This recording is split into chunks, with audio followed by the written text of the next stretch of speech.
everyone, how you doing today? My name's Kirsty, aka Beth Bookish, and this is my first video of 2025 where I'm going to be wrapping up 2024, talking through my stats and seeing if I achieved any of my reading goals.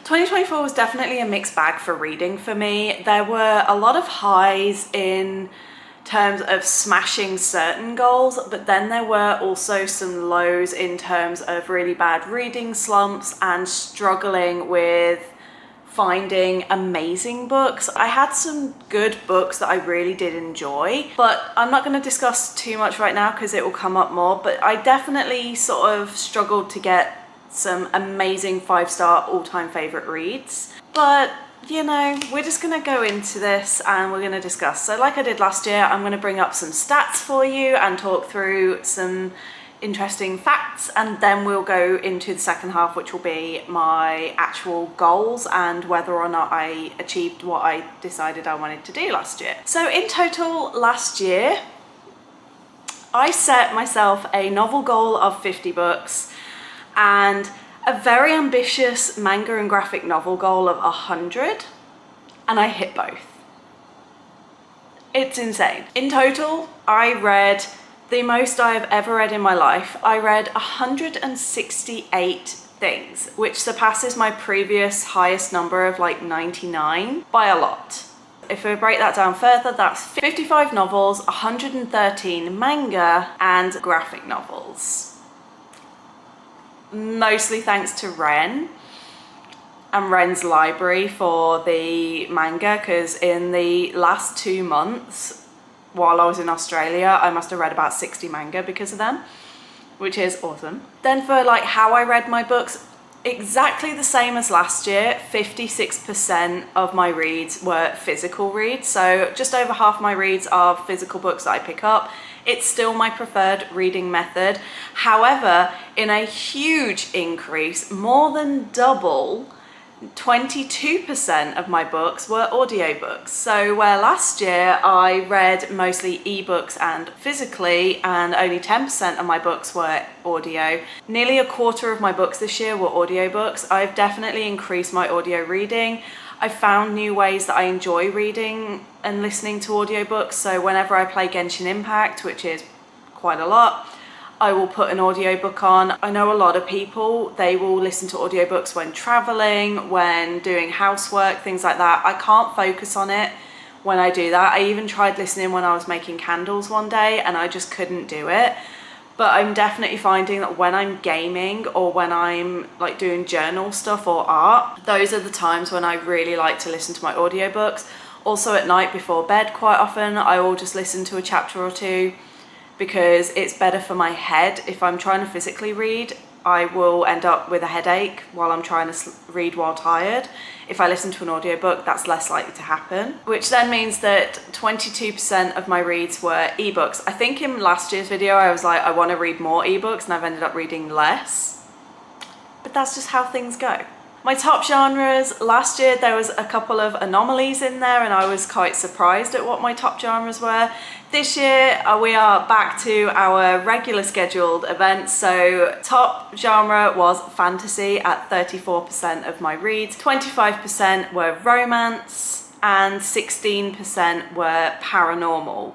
So I feel like I'm back to myself, and I definitely read less romance last year and I didn't have the best time with romance. So we shall see how this year goes. I probably won't read as much romance again this year.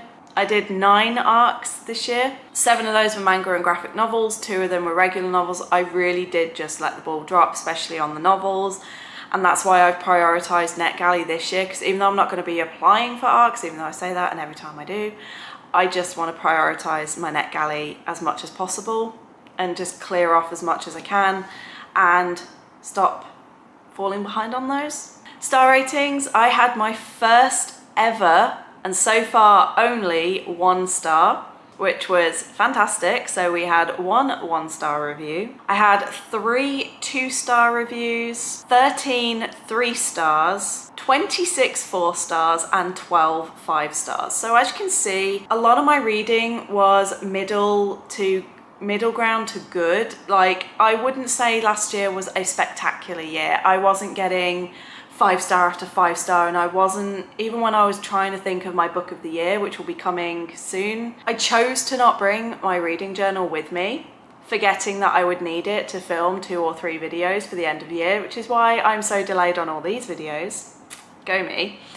But even when I was thinking about what my book of the year was going to be, I really struggled, because I was like, even my 5 stars looking back on, I felt like, did they really have that lingering impact? Am I really enjoying them? And then had that crisis of, oh my God, do I even enjoy reading anymore? Which I know I do, but it was, I'm finding that I'm definitely more of a series, and I prefer to be, rather than judging books individually, I just prefer to go by how I enjoyed the series. I think that's why I kind of went into a slump, because I just had a series of 3 stars, and then I got my first 1 star and and I just was feeling so disconnected for a while to my reading, and I really struggled. But by the end of the year I was well and truly back, and so far it's like 4 days into 2025 and I'm on my second thing, and I'm just having a good time. So, you know, we'll see how it all goes. In terms of representation, I feel like on the whole I have improved on last year in some areas, and in other areas I have not.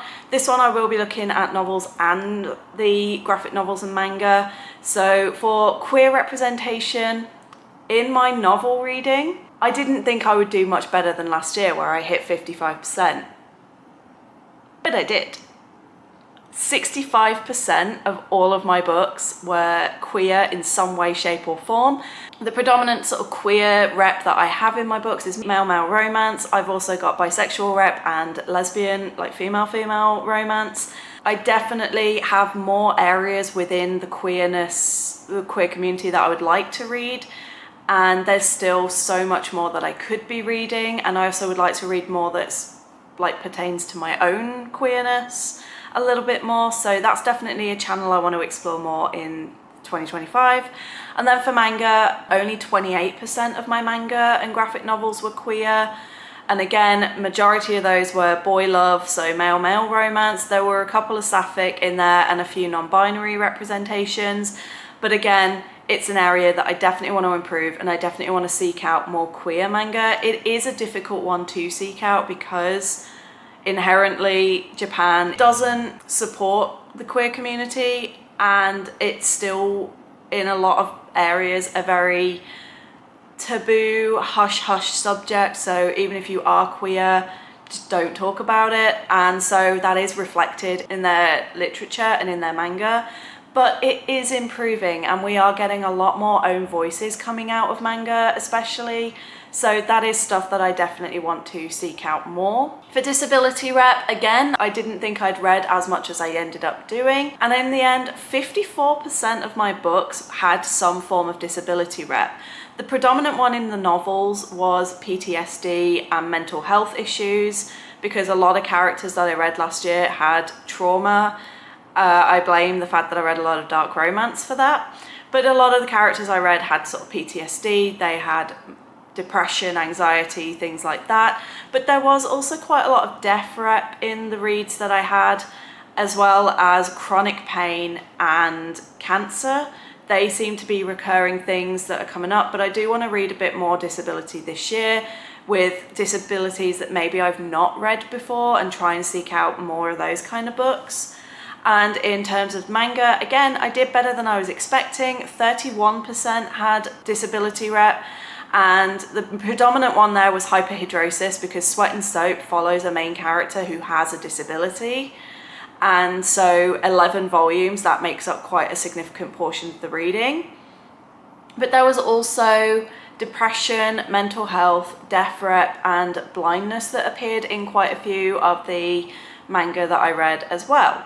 And then in terms of BIPOC, this is where it flips, and I did quite badly with my novels. I only read 26% of my books by BIPOC authors, whereas manga and graphic novels were 83%, mostly because pretty much 100% of the manga were written by Japanese people who are BIPOC, and then a lot of the graphic novels I read were also by BIPOC authors. So I'm doing really well with the manga and graphic novel side of things, but I definitely want to up my game in 2025 for novels, because with my novel reading, I've just kind of been picking up whatever I feel like and not really paying attention to the authors.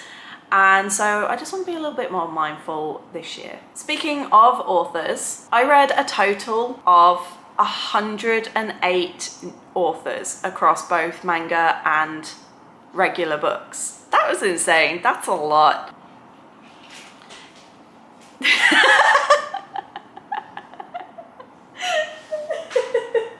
So of the novels, I read 45 authors. 60% of those were new to me and 40% of them I'd read before. And in terms of manga, there were 63 authors, 45% of them were new, 55. So I returned to familiar authors way more with my manga, but then again, they have much bigger series and tend to have more volume. So it makes sense that I would end up going back to ones that I've read before, especially with continuing series at Ren's house. Especially like with novels, I definitely read a lot of new voices, a lot of new styles, and I've definitely found a few that I think could be favourites going down the line. My most read authors, in terms of novels, there was only one author that I read more than twice last year, and that was an author I never ever thought would end up being read that many times by me. And that is Maggie Stiefvater, because not only did I read 3 out of the 4 books in the Raven cycle, I also read the novella Opal, and I then read the first book in the Dreamers trilogy, which is the sequel series and follows the Lynch brothers. So that was 5 books total that I read from her. And then there's a whole bunch of authors that I read 2 books of each. We have a few classic favourites. We have V. Schwab, we have Aidan Thomas, and for a second year in a row, we have C.S. Pacat. And then I also had some new authors. We had Elsie Silver, Tara DeWitt, and Satoshi Yagisawa. So they were all 2 books, and I am horrified to admit that I read absolutely no Nalini Singh last year. I need to make up for that. I'm so sorry. I've neglected Nalini. I'm a bad fan.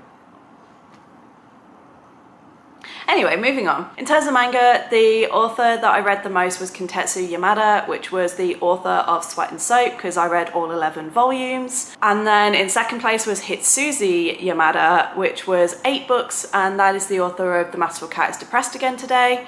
Following that, I had 3 authors that I read 5 books of. The first is Tatsuya Endo, who is the author of Spy Family, Kei Koga, who is the author of Brutal, and Okura, who is the author of I Think Our Son is Gay. I read 5 volumes each of all of those, and every single one of them I would happily continue reading and would love to see more work from them. The final stat that I've got for you here are in terms of my series. I will be doing a full breakdown video soon of like where I'm at with all my series, but for now, for last year, I started 25 novel series, so nearly half my books were starting new series, which is not great. I should have continued more. And 37 new manga series. So I've got a lot of things that I need to kind of try and keep track of this year. And then in terms of continuing, this one didn't say how many series I continued, it just tells me how many sequels I read. So across novels, I only read 5 sequels, which is, again, awful. But for manga, I did much better and I did 53. So at least I continued more than I started for manga, but books, that is a very, very uneven balance. So I have got to sort that out this year. So those are it for the stats, but in terms of my goals, if you remember at the start of every year, I come up with my reading goals and I tell you what I want to get up to. So I have gone through and I've done like a yes or no, did I succeed? And it's a very mixed bag. One year maybe I'll have a full house, but not this year. My first goal was to complete 5 series. I smashed this one. I completed 4 novel series, which were Sunbearer Trials by Aidan Thomas, the Captive Prince series by C.S. Pacat, the Raven Cycle series by Maggie Stiefvater, and Days at the Morisaki Bookshop by Satoshi Yagisawa.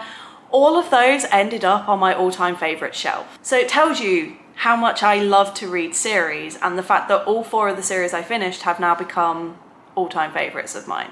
And I also finished 4 graphic novel and manga series. We had Sweat and Soap by Kintetsu Yamada, I Think Our Son is Gay by Okura, Orange by Ichigo. I know there's an Ichigo in there somewhere, but I can't. Fuwaru. I will put the name here. And the Tea Dragon Society by Kay O'Neill. 2 of them have gone on to my all-time favourites, so I Think Our Son is Gay and Sweat and Soap are in my top favourite mangas now.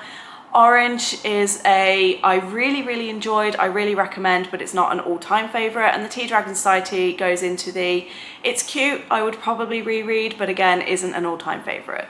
So that was 8 total out of 5, so I succeeded on that goal. The next goal was not such a success, and that was to read 25 indie books. I'm kind of changing this slightly this year to self-published, because when I looked back on my stats and I looked up the publishers, it was really hard to figure out who was indie and who was like part of a big name.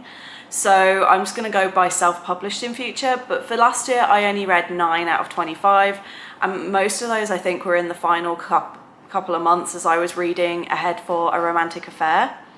So that is definitely a stat I really want to work on in this year, because I feel like I have mostly enjoyed the self-published books that I've read, so I definitely want to put more of a spotlight on that this year. Then we had to read 200 hours of audiobook, and despite the fact that 25% of my reading was on audiobook, I still did not hit 200. I only hit 121. I read mostly short books, and I am finding that when I read audio, I prefer shorter books, like under 10 hours, because otherwise I find that I struggle to keep focused, and by the time, like if it's a 16-hour book, by the time I hit the halfway mark, I'm kind of wanting to pick up the book because I can't process the audio any faster than I'm currently listening to it, but it's going too slow for me to really be interested. And my reading speed is so much faster than my audio speed. I did spend a lot of time last year trying to train myself to listen to higher speeds, but it's genuinely, once I hit sort of 1.5, 1.6, my brain cannot process any faster, because I know a lot of people with ADHD can process faster when it comes to audio, but I do have audio processing issues. So yeah, that's just how I'm gonna have to do it. So I didn't quite hit that, which is a shame. Didn't quite, I missed it, but I don't care. These goals are just fun. They're not here to judge myself. They're here to just kind of guide my reading a bit and have a bit of fun and give me some stats at the end of the year to play with. Next up was to read more LGBT, and I absolutely smashed that one because 65% of my books were LGBT reads, whereas last year only 55% were. Still amazing. So yeah, I'm more than happy with that one. Number 5 and 6 both were fails, and they both included a monthly repeat thing. So number 5 was a monthly library date. Number 6 was a monthly reading date with Ren. I think we did I did one library trip last year, and that was to show Ren how crappy my library was. But other than that, I don't think I touched my library at all. We did 2 reading dates, so we did great with that. Then we had 10 2024 releases, and I did hit that one. I read 13, and I have a video where I go through all of the 2024 releases that I read and I rank them, so please do go check that one out if you are interested. Then we had read 5 friend recommendations. I've marked this one as completed because even though I don't write down friend recommendations, I know certainly with the manga, I tried Soul Eater, which was one that both Ren and Jonah have been wanting to get me to read, and unfortunately, it's not for me. I did my bookish compatibility video with Chelsea, that again, please check out the link above and below. And I know over the year I've read books that I know friends, I've either put on my shelves because of friends, or with the Raven Cycle, Ren kind of just sort of told me I had to read them. So, I've definitely done 5 recommendations from friends. Then we had another one that wasn't really a trackable one. It was just a feelings one, which was to DNF more. And I have absolutely been DNFing. There was even a book that I DNF'd on the first sentence. I was like, I know I'm not going to enjoy this. So I just immediately put it down and walked away. I'm still thinking there are books that I should have DNF'd. Especially if I've paid for a book, I'm less likely to DNF. Because if I've paid full price for something, I want to finish it to be like, right, am I actually throwing my money away right now? So I'm still, improvement could be made, but I'm so happy with what I did. Then we had use Scribd more often. I have since, well, Scribd is now Everand in the first place, but I've also cancelled my Scribd because I signed up with Libby and I get so many more books through there. And I have been, I think at least once a month, I have read at least one book. So I've counted that as a yes because I am using like the subscription things and things that I'm subscribed to more often. And then we're finishing it off on, well, finishing off the last reading one with another spectacular fail, which was to read 5 books that were 550 plus pages. I did 0, and we are swiftly moving on to my YouTube and social media ones. That again, I think pretty much all of them are fails, but I don't care. So the first one was to hit 1,000 subscribers, which I hit in the month that I set that goal, so I upped it to 1.2. I didn't hit 1.2, but I have hit 1,150. I'm really proud of that. I'm so happy, and honestly, any growth is good growth. I definitely this year want to try harder to grow, but I'm happy with where I'm at, and I've got a really lovely community of regulars, and I've now got my Patreon and that's starting to pick up, and I'm just so proud of all of the progress that I made last year. Thank you. Then we had my Side Changeling read along, and for the first couple of months it went really well, but then by the time we hit sort of book 4, I think there was only me and one other person that had continued to read them. So I decided to end the official read along. But as you know, I ended up not reading any Nalini Singh last year. So that tells you how well that read along went for me. Yeah. Next up was going live every single month. And I went live most months, but there were definitely months where I did not. And a weekly vlog, which I did do for the first few weeks, but then very quickly realized that I wasn't enjoying doing those. And I've now switched to doing a monthly, at least once a month, doing a vlog where it will either be like for a readathon that I'm doing or a theme. And I'm much preferring that style rather than doing a weekly reading vlog. So I feel like I failed that one to move on to something better for me. So I'm happy with that. And then the very final one, which I am proud to say I feel is an absolute win, was to improve my vlogging skills. Not only thanks to my amazing partner for helping me to invest in better equipment like this camera, but also I feel like my vlogging and video skills in general have improved. I feel like I'm getting better at adding graphics and layering music onto things and putting together more stylized vlogs. And I feel like when I've got a theme in mind, like with my cottagecore vlog, I promise I will stop plugging that eventually. But I'm just so damn proud of that vlog and how everything weaved in together.